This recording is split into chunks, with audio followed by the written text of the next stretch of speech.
Welcome to the John Cady Podcast. I'm John Cady, U.S. Navy retired, former minister. If this podcast sounds like I'm rambling a bit, that's because I more than likely am. I've been online with several other people who are aspiring to be content creators, possible influencers in the future. And the frustration that I hear from a few of them is that the content creator goal just isn't making the kind of money that they're trying to achieve. They're not at that place where they're going to be able to use that as a primary source of income. I understand that. The vast majority of us, being a content creator or influencer, is only going to be able to be a hobby. You might get a few hits here and there, and you might get some clicks, and maybe a few likes and some followers, but it's not going to be to the point where you can just say, hey, I'm going to abandon my day job and just do this full time. No, unfortunately, for the vast majority of us, it doesn't work that way. Why? Because unlike the earlier days of social media, the market is extremely saturated and competitive. You're not going to have a big opening anywhere, and you've got to really push and promote and come up with a product and an idea that people are going to wrap their minds around that is both original and engaging. Back in the early days of YouTube, before Google bought them out, there were some very interesting content creators out there. One of my favorites was Jonathan Paula and his Jogwheel YouTube channel. I'm not sure if that one's still around. But in the late 2000s, early 2010s, Paula, along with Jory Cannon and Briley McElwain, did a series of videos that gained a pretty good following called Is It a Good Idea to Microwave This?, where viewers would send in items that they would stick in the microwave, and you get to see all kinds of things what would happen. Like most people who like to watch stuff in a microwave, I want to see the earth-shattering kaboom. Yes, I'm going to do my imitation of the Martian now. Where's the kaboom? Where's the earth-shattering kaboom? There's no arcing and sparking.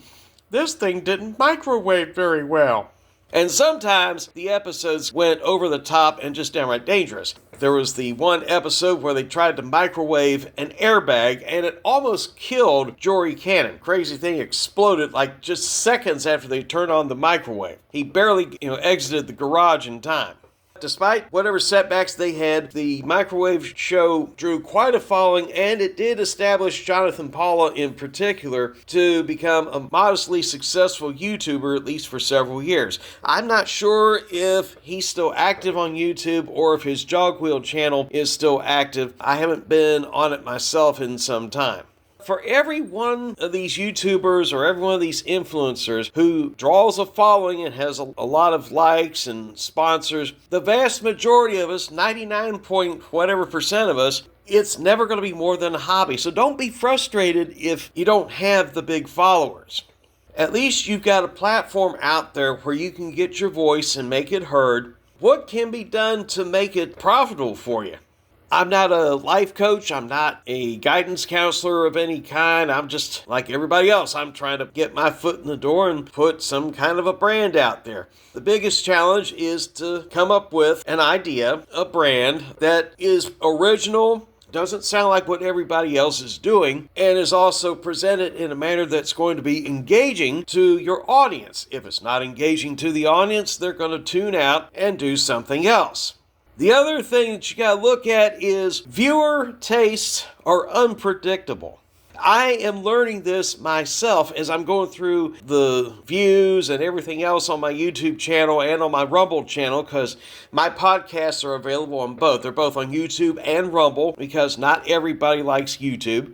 And what I'm finding out is sometimes the deeper, more serious topics that I cover in my podcasts don't get the same attention and love as some of my short videos. In fact, even among the short videos, it varies as far as what I present and what I talk about. Some topics only get maybe 15, 20 views. And then there's some that border on going viral. And some of those I look at and find to be, why do people find this interesting? It sounds almost ridiculous. That's the amazing part about viewers and listeners. Their tastes vary, and you can't really predict. So don't be frustrated if something doesn't get a whole lot of attention. That ties into something else that I'm learning too. Persistence and consistency are both important. You have to be persistent. Just because you put some stuff out there, you put some content out there, and it doesn't seem like anybody seems to care, you give up, and then your channel sits dormant for quite some time and just fades away and collects dust in the digital sphere.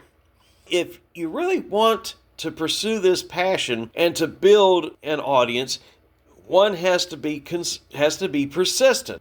You can't quit. It's just like everything else.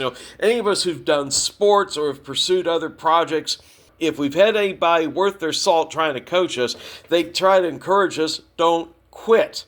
Some of us had parents, like my mom and dad, told me, John, don't quit, don't give up.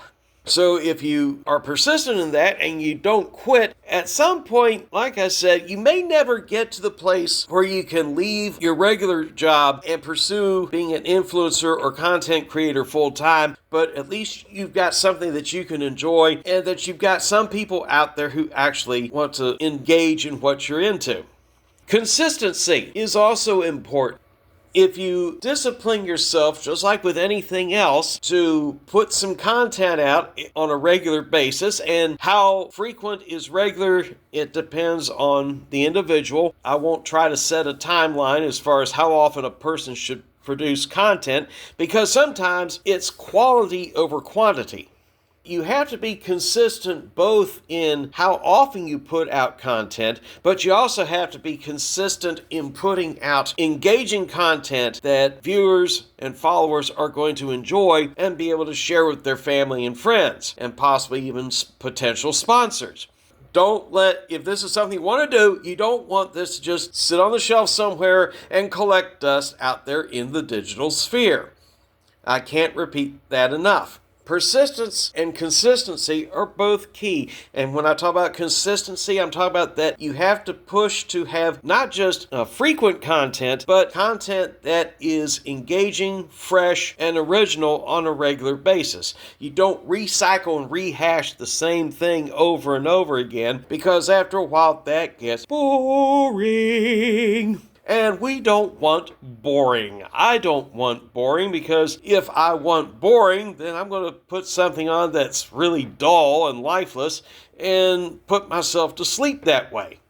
So in short, don't give up. We'll go back to a comment I heard from Mike Rowe. Sometimes you can pursue your passion, but at the same time, you still have to have some kind of regular job to support the passion until you reach that point where that passion can become your career. For the majority of us, it's not going to be that way. It's just going to be a hobby that we enjoy. But for the select few who can actually, find that niche and find that topic, that content that people are going to enjoy, I wish them well. Don't give up. Enjoy what you're doing. Just roll with it. This is John Cady. I hope you enjoyed this podcast. If you like the content, please hit like and subscribe. And I'm looking forward to catching you on the next one.